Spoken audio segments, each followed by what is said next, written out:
Здравейте, уважаеми зрители! Сега продължаваме разговора с анализатора Боян Чуков. Господин Чуков, в първата част водихме разговор за събитията в Близкия изток, които, да не забравяме, се случват съвсем наблизо до нас. Видяхме колко се усложнява въобще световната политика.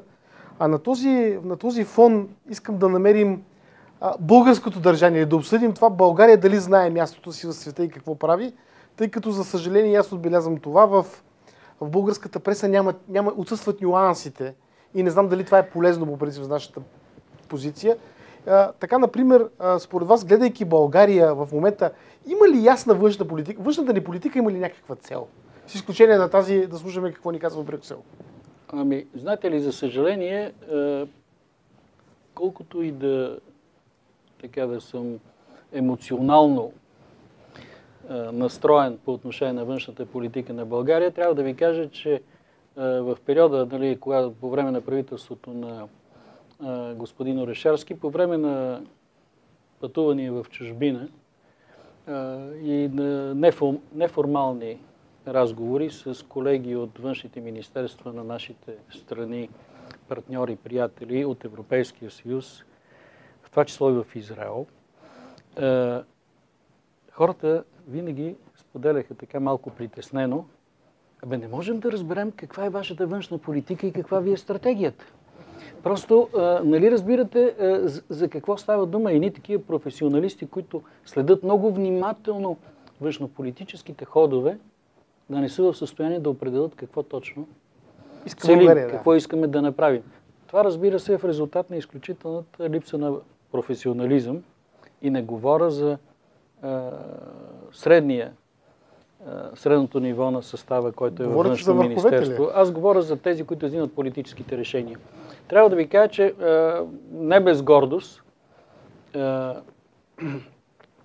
когато бяхме на посещение в Израел с господин Орешарски, тогава пак един колега от дипломатическия корпус на Израел ми каза: май вече започнахме да разбираме каква е стратегията на България във външната политика, което, повярвайте, много ме зарадва. И до някъде ме зарадва факта, че господин Борисов му предстои отиване в Израел. Защото Израел също е държава, която е много интересна, която в никакъв случай не може да се твърди, че е само, така да се каже, локален играч. Тя е регионален в най-лошия случай. И тя има също своите интереси на Балканите. И в този план аз считам, че България пропуска да балансира изключително силното влияние на Турция в България с задълбочаване на контактите си с Израел. Аз не говоря за големите свръхдържави, като Руската федерация, като Съединените щати.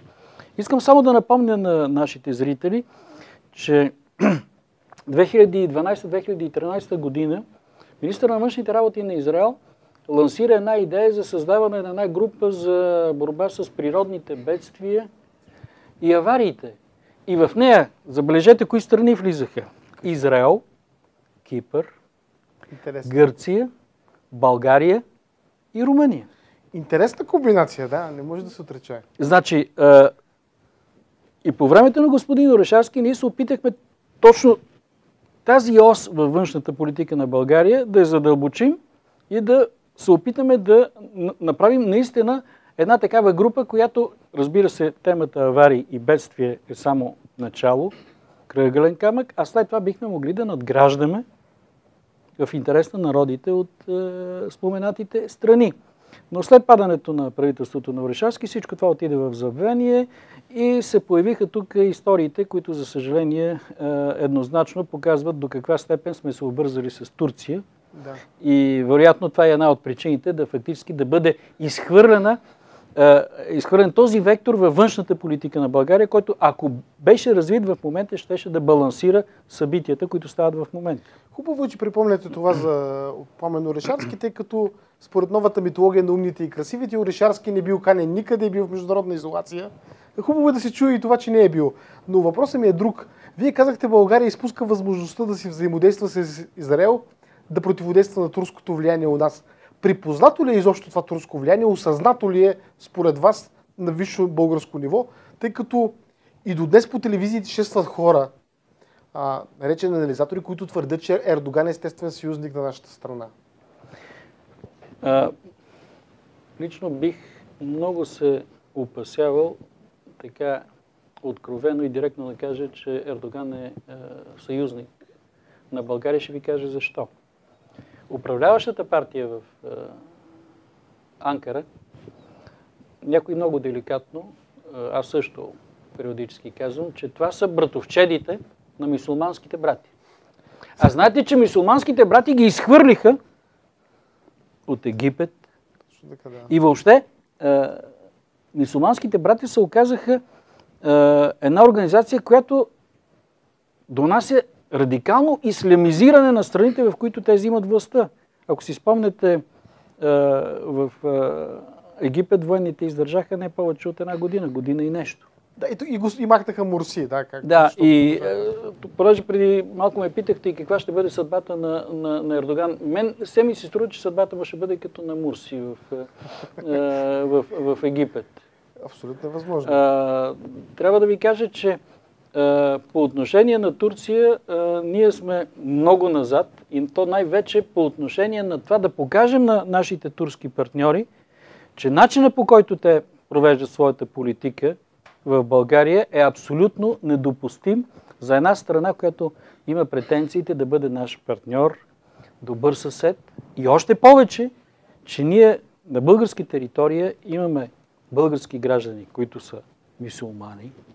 Имаме една голяма част от български граждани, които са с двойно гражданство в Турция и които вместо да бъдат мост между двете страни, те се превръщат като инструмент за овладяване на територии. Гоненето на този консул турски от Бургас, добра стъпка ли е в тази посока България да даде някакъв знак на Турция, че не приема намесата във вътрешната политика? Знаете ли, тази стъпка, тя очевидно излиза извън рамките на, така да се каже, на 100% добросъседски отношения.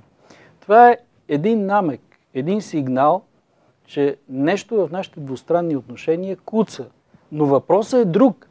Дали тази стъпка, тя е пропорционална на турската намеса в България? Ами, според мен не е по никакъв начин.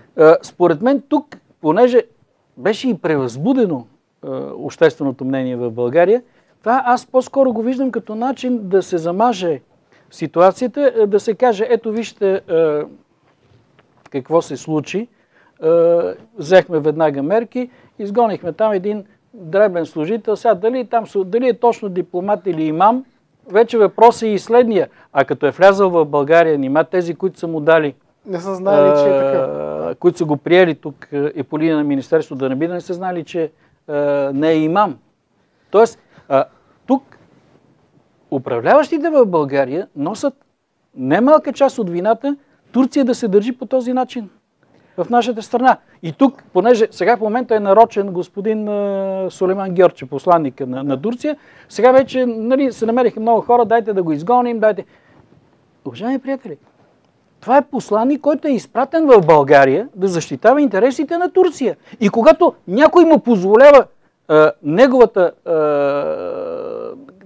настъпателност да минава определени граници и не му дава никакъв сигнал, че той нарушава добрия тон, той носи също вина. Господин Чуков, нека да ви попитам нещо. Мен лично имам едно съмнение в мене, тъй като гледайки как постъпва Сулейман Гьокче, четах наскоро интервюта на Надежда Михайлова, която ми се струва, че се е превърнала като нещо говорител на линията на Ердоган в турската политика. Нормално ли един български посланник да взема такъв речник и да взема такава позиция? Аз честно да ви кажа, бих се поинтересувал дали на съпруга на госпожа Надежда Нейнска, турците не са дали някой бизнес. Интересна посока за мислене. Все ми се струва, че може би в тази посока бихме могли да открием нещо интересно. Дано бъркам, дано не е така. Но това би обяснило, ако е така, би обяснило много ясно нейното поведение. Ние в Анкара, да си говорим сериозно, нямаме посланник. Ние имаме посланник, изпратен от България в Анкара, който да обслужва турските национални интереси. Да, така е. За съжаление, точно това усещане остава у повечето хора, които четат изявленията на Надежда Меински. В този момент тя да се скрие и нито в един момент да не вземе ясна пробългарска позиция и да застане даже зад решенията на собственото си Министерство на външните работи и на собственото правителство българско. Така че в този план това е под всякаква критика, но в случая, знаете, български народ казва, че не е луд той, който е баницата. Да, отново опираме до върховете. Да. А какво мислите за тази парламентарна комисия, чието название е много така одиозно, за разследване на фактите за намеса на Русия и Турция в вътрешно-политическия живот на България? Това правилен ход ли е?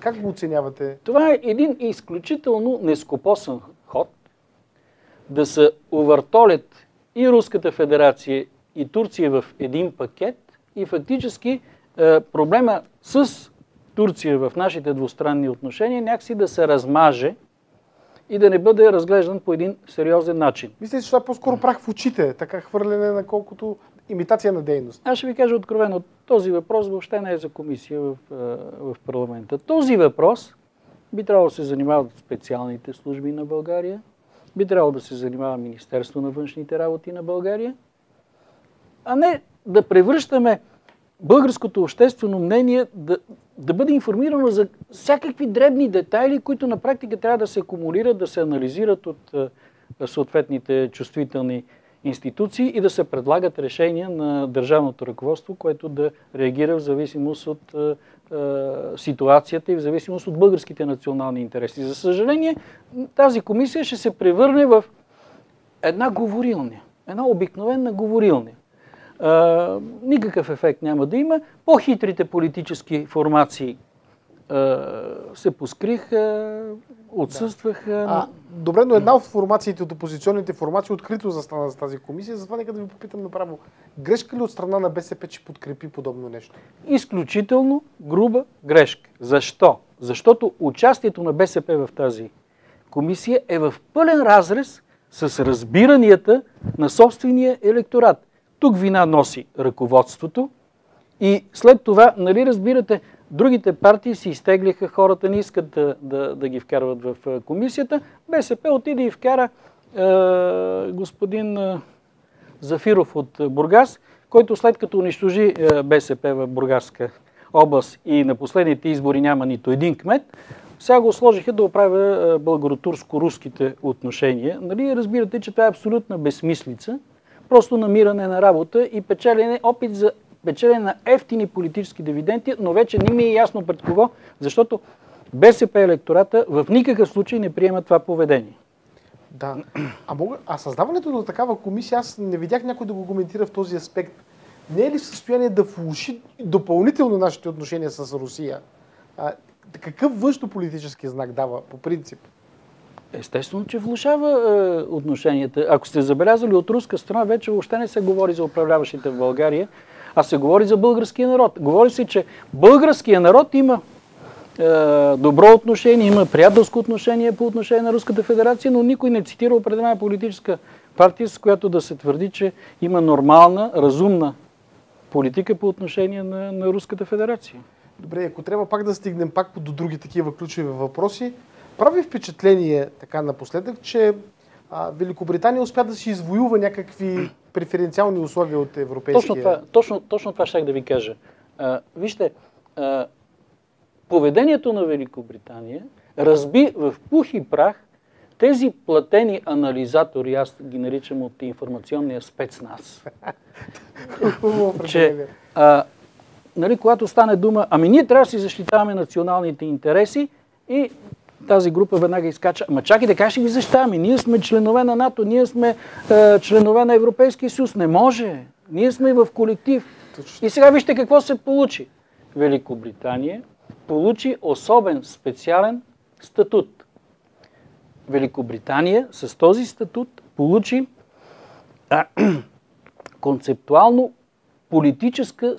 стана концептуално политическа метрополия на Европейския съюз. Забележете, първо, тя си извоюва, че Великобритания няма да участва в процеса политически на интеграция в Европейския съюз. Тя ще стои настрани. По-нататък, Великобритания, британският данъкоплатец, няма да дава своите пари, когато има кризи и когато Европейския съюз трябва да ги финансира. Великобритания няма да приеме тези закони по отношение на малки и среден бизнес, които по някакъв начин англичаните са преценили, че не са полезни за тях. Великобритания иска да има равнопоставеност между еврото и британската лира. Точно така. Добре, кажете ми тогава, тези хора не участват ли в НАТО, не участват ли в Европейски съюз? Аз само мога да им сложа шапка на британците. Ето така се защитават националните интереси. И когато всички очакваха и се чудеха какво иска да каже Дейвид Камерън, че юни месец ще реши дали ще има референдум или не, се оказа, че той вече го е решил, че и даже и датата е насрочена. Тоест, Великобритания, колкото е европейска страна, толкова не е европейска. Великобритания не е континентална държава. От чисто геополитически план, това е държава, която акцентира много повече върху така наречената британска общност. И ако погледнете ангажиментите на Великобритания, британската общност са далеч по-сериозни, далеч по-големи, включително и в чувствителните части, не само в икономиката. Става дума за отбрана, става дума за специални служби и така нататък, са страните членки на британската общност. Вземете на времето си, когато Великобритания реши да съкрати разходите на Foreign Office в посолствата по света, тя реши с някои други страни да направи посолства общи, с които три държави да ползват едно посолство. И познайте се с кои страни ги направи. С кои бих? С Канада и с Австралия. Тоест, страните от общността. Общността. Тоест, когато става дума за защита на националните интереси, не може да има абсолютно никакъв компромис. И както виждате, вече една част от страните членки на Европейския съюз тръгнаха по този път. Не говоря само за Вишеградската четворка, не говоря само за Орбан, който там е, така да се каже, най-релефната фигура. Вчера или завчера стана разправия между Австрия и Германия по отношение на бежанците. Да. Австрия, която е може би най-близкият партньор на Германия, влезе в остър конфликт, защото си гони своите собствени интереси. Германците от своя страна също се поокупитиха. Но на този фон, къде точно е България, тъй като виждаме премиера се среща с Камерън, отива на среща с Вишеградската четворка, говорим си с Ангела Меркел. Има ли въобще дали пък премиера осъзнава сложността на геополитическата ситуация, в която се намираме в момента?